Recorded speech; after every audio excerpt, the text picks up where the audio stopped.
20 minute में 20 खबरों में आपका स्वागत है। आपके साथ मैं हूं स्वप्निल। अगले 20 मिनट में आपको देश दुनिया की 20 ऐसी खबरें बताने वाले हैं जो इस वक्त न केवल सुर्खियों में हैं, दिलचस्प भी हैं, अहम भी हैं। तो शुरू करते हैं 20 मिनट में 20 खबरों का सिलसिला। सबसे पहले देखते हैं राजस्थान की कौन कौन सी खबर इस वक्त अहम है। महिलाएं जेसीबी पर चढ़ गई, हाथों में लिया डंडा, जेसीबी पर जोर जोर से मारने लगी, जिसकी तस्दीक इन तस्वीरों में हो रही है। मौके पर मौजूद जाब्ता कम होने के कारण प्रशासन को बैरंग लौटना पड़ा। तस्वीरें टोंक से आई हैं। निवाई तहसीलदार प्रांजल कंवर को अतिक्रमण हटाना भारी पड़ गया। अतिक्रमण हटाने गए तहसीलदार का सबसे पहले तो ग्रामीणों ने विरोध किया। ग्रामीणों ने बिना नोटिस दिए अतिक्रमण हटाने का आरोप लगाया, लेकिन तहसीलदार नहीं मानी, जिस पर ग्रामीणों ने जमकर पथराव किया। पत्थरबाजी से तहसीलदार प्रांजल कंवर बाल बाल बची। यहाँ महिलाओं और पुरुषों ने प्रशासनिक वाहनों पर पत्थर फेंके। वहाँ मौजूद महिला पुलिसकर्मियों ने जेसीबी पर चढ़ी महिलाओं को जबरन उतारा। इस हमले में जेसीबी समेत 3 वाहन क्षतिग्रस्त हो गए। प्रशासन के ऊपर भी लाठीबाटा किया। कई प्रशासन अधिकारियों की भी लगी है, कांस्टेबलों के, और हमारे साधन के ऊपर तोड़फोड़ कर दी। जेसीबी का शीशा तोड़ दिया और 4 व्हीलर गाड़ी का शीशा तोड़ दिया।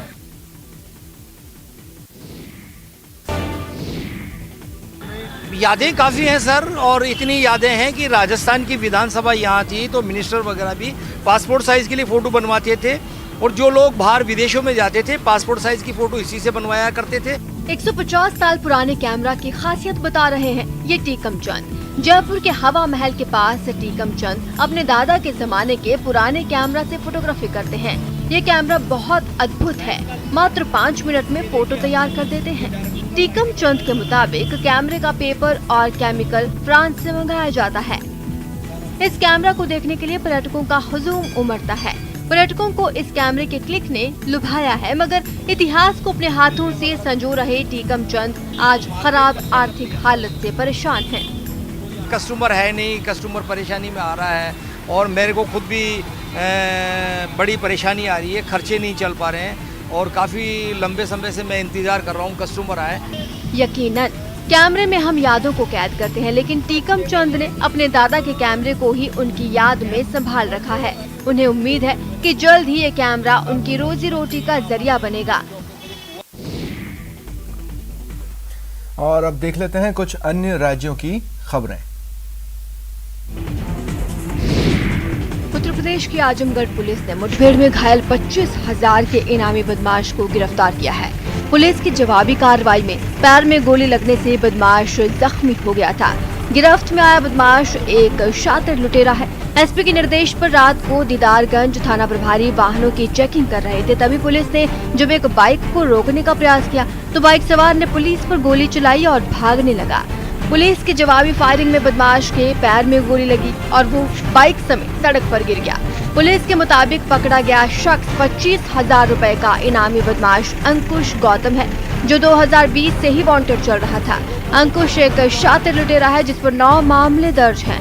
तलाशी में उसके पास एक तमंचा और एक जिंदा कारतूस बरामद हुआ है। ये 2020 से एक गैंगस्टर के एक मुकदमे वांछित चल रहा था, और इसके ऊपर 25,000 रुपये का इनाम मेरे द्वारा घोषित किया गया था। ये एक शातिर लुटेरा है और इस पर 9 मुकदमे संगीन धाराओं के पहले से लगे हैं। आधी रात को सड़क पर खड़ा पुलिस बल। तस्वीरें उत्तर प्रदेश के बागपत की हैं, जहां बेखौफ बदमाश डायल 112 पर तैनात पुलिसकर्मी को गोली मारकर मौके से फरार हो गए।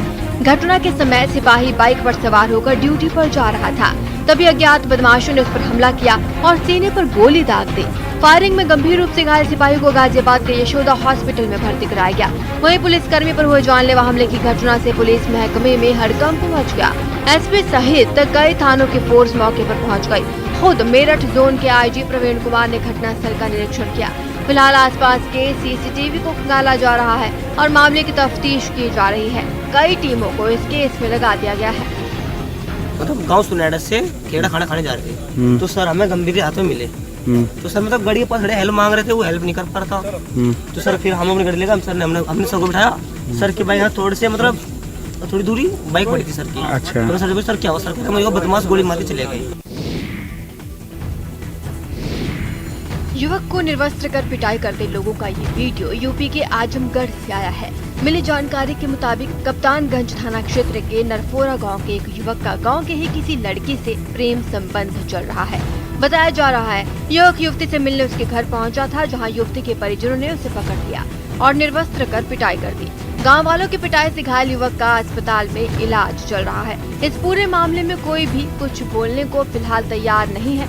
पिटाई का वीडियो वायरल होने पर घटना की जानकारी लगी किसी ने वीडियो एसपी सुधीर कुमार सिंह को भी भेजा है, जिस पर पुलिस अधीक्षक सुधीर कुमार सिंह का कहना है कि इस तरह का मामला उनके संज्ञान में आया है, जिसके बाद मामले की जांच के लिए टीमें लगा दी गई हैं। उनके मुताबिक युवक के घर में घुसने और दूसरे पक्ष के लोगों की उसके साथ पिटाई को लेकर दोनों पक्षों के खिलाफ मुकदमा दर्ज कर कार्रवाई की जाएगी। ये लड़का किसी लड़की से प्रेम करता था और उसके घर में उससे मिलने चला गया था, उस पर इसकी पिटाई की गई। इस संबंध में मुकदमा पंजीकृत किया जा रहा है। मुकदमा पंजीकृत कर इसमें कानूनी कार्रवाई की जाएगी। गए तो थे कोरोना से जंग के लिए वैक्सीन लगवाने, लेकिन छोटी सी बात पर आपस में ही जंग छेड़ दी, और वो भी इस कदर कि एक दूसरे की जान लेने पर उतारू हो गए। मारपीट का ये वीडियो उत्तर प्रदेश के गोंडा से आया है, जहां एक गांव में दो गुटों में वैक्सीन लगवाने के लिए मारपीट हो गई। बताया जाता है कि वैक्सीन केंद्र पर मौजूद दोनों पक्ष के लोग किसी मामूली बात पर भड़क गए और फिर एक दूसरे को बुरी तरह पीटने लगे। सभी लोग वैक्सीन लगवाने के लिए एक कमरे में मौजूद थे, जिसके बाद एकदम से भगदड़ मच गई। कुछ लोग आनन फानन में वहां से बाहर निकलते दिखे, जिनमें महिलाएं और बच्चे भी शामिल थे। इसके बाद दो लोग एक दूसरे को लात घूंसों से मारते हुए परिसर के ग्राउंड तक आ गए। इसके बाद तो दो लोगों की लड़ाई दो गुटों की लड़ाई में बदलते देर नहीं लगी। झुंड में लोग एक दूसरे को बेतहाशा चप्पलों से मारते नजर आए। एक महिला ने इन्हें रोकने की कोशिश की, लेकिन उसे धक्का देकर इन लोगों ने किनारे कर दिया। इस महाभारत के बारे में पुलिस को भी फौरन सूचित किया गया। वैक्सीन सेंटर पर हुई मारपीट की वजह क्या थी, इसका पता किसी को नहीं लगा। वीडियो वायरल होने के बाद पुलिस ने कहा कि मामले में गंभीरता से जांच की जाएगी। उत्तराखंड के रुड़की से हैरान करने वाला एक वीडियो सामने आया है, जहां वैक्सीन लगवाने के मुद्दे पर दो पक्षों में मारपीट हो गई। बताया जाता है कि उस वैक्सीनेशन सेंटर पर टीके की दूसरी खुराक लगाई जा रही थी, लेकिन वहां पहुंचे दो लोग पहली डोज लगवाने की जिद करने लगे और इसी बात पर वो वैक्सीन लगाने वाले नर्स से भिड़ गए। इस बीच उस नर्स का पारा भी चढ़ गया और उसने मारपीट शुरू की। बवाल बढ़ता देख वहां मौजूद लोगों ने बीच बचाव की कोशिश की। ये लोग शांत होने का नाम लेते नहीं दिखे, जबकि लगातार उन्हें एक दूसरे से अलग करने की कोशिश वहां जुटे लोगों ने बरकरार रखी। बाद में कोरोना का टीका लगवाने पहुंचे दोनों लोगों को वैक्सीनेशन सेंटर से बाहर लाया गया, तब कहीं जाकर मामला शांत हो सका। असल में उस सेंटर पर दूसरी डोज ही लग रही थी, लेकिन दो लोग पहली डोज लगवाने पहुंचे लोग वहां मौजूद कर्मचारी से भिड़ गए, जिसके बाद ये मामला बढ़ता चला गया और इस घटना का वीडियो सोशल मीडिया पर वायरल हो रहा है।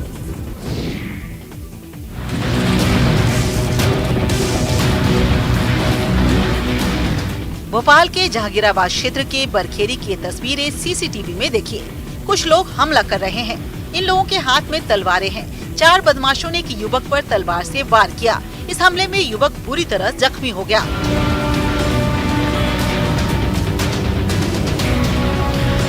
सीढ़ियों की तस्वीरें हम साफ साफ नहीं दिखा सकते, पर पूरी सीढ़ी खून से बिखरी पड़ी है।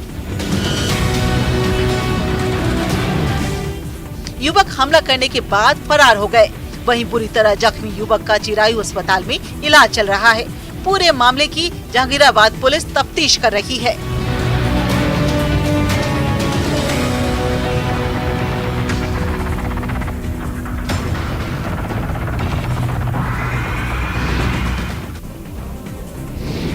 बिहार के गोपालगंज में कई जरूरतमंदों को अभी भी सरकार की कल्याणकारी योजनाओं का लाभ नहीं मिल पा रहा है। ताज़ा मामला खाद्य योजना से जुड़ा है।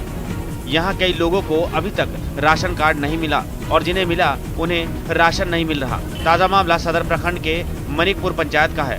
यहाँ ओम प्रकाश राम 5 साल से राशन कार्ड के लिए चक्कर लगा रहे हैं। दहाड़ी मजदूर ओम प्रकाश राम के मुताबिक उन्हें अब पता चला कि उनके नाम पर राशन उठाया जा रहा है, जबकि 5 साल में उन्हें 1 ग्राम भी अनाज नहीं मिला। लॉकडाउन में मजदूरी नहीं मिलने पर उन्हें भूखे पेट रहना पड़ा। ब्लॉक में कहनी आधार कार्ड लेके तो वहाँ लोग कहनी लो पर एथी माल उठा था 5 बरस से, तो 5 बरस में हमरा 1 ग्राम एथी अनाज नहीं मिला। तो लॉकडाउन में जाते काम करें तो पुलिस लोग मार के भगा देते रहना। अब 5 दिन बगैर खोले हम रह गए तो मजदूरी नहीं मिला तो ना। गौरतलब है कि गबलेबाजी पर लगाम लगाने के लिए सरकार ने बायोमेट्रिक सिस्टम के आधार पर ही राशन कार्ड देने की योजना बनाई ताकि इस योजना में सेंध न लग सके। लेकिन गोपालगंज में ऐसे कई परिवार हैं जिन्हें बायोमेट्रिक सिस्टम के बावजूद लाभ नहीं मिल रहा।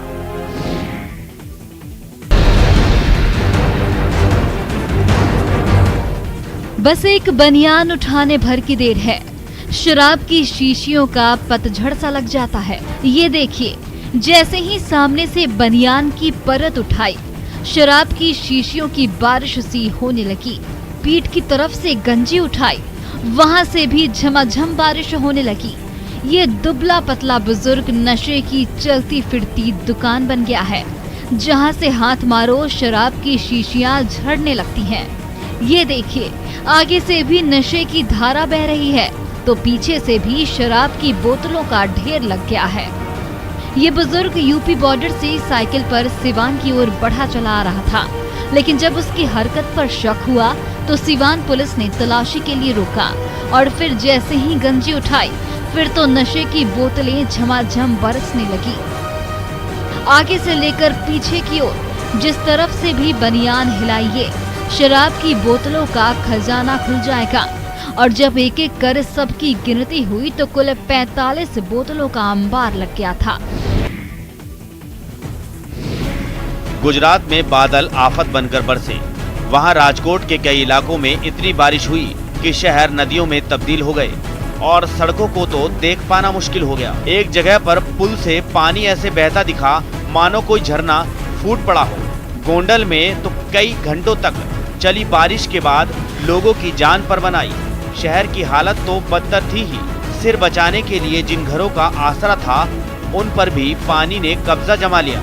लोगों के घरों में पानी ऐसा घुसा कि सामान तैरने लगे। एक जगह पर तो अंडरपास में एक कार ऐसे फंसी कि वो नजारा देखकर ही सिहरन पैदा हो जाए। आगे की तरफ से पूरी तरह पानी में समा चुकी कार को बरसाती पानी लील जाने पर आमादा दिखा। शहर के कई हिस्सों में कमर तक पानी जमा हो गया, जिसके बाद वहां के हालात काफी डरावने हो गए। भारी बारिश से कई नदियों में उफान आ गया, जिस कारण कई इलाके पानी पानी हो गए।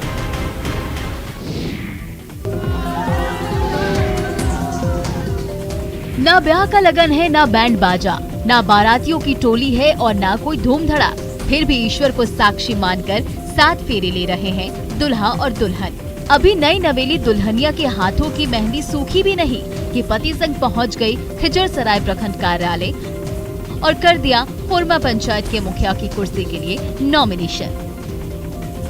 दरअसल बिंदौल गांव के आदित्य कुमार लंबे अरसे से मुखिया के चुनाव की तैयारी कर रहे थे, लेकिन लाख जुगत के बावजूद जाति प्रमाण नहीं बना। पल पल गुजरता रहा था और मुखिया बनने का ख्वाब भी चकनाचूर होता नजर आ रहा था। तो आदित्य कुमार ने झट से लड़की पसंद की और पट से ब्याह भी रचा लिया। न जन्म पत्री मिलाई और न लगन देखा। लड़की को लेकर पहुंच गए सूर्य मंदिर और ले लिए 7 फेरे। अभी शादी ओ छोरी हाय नॉट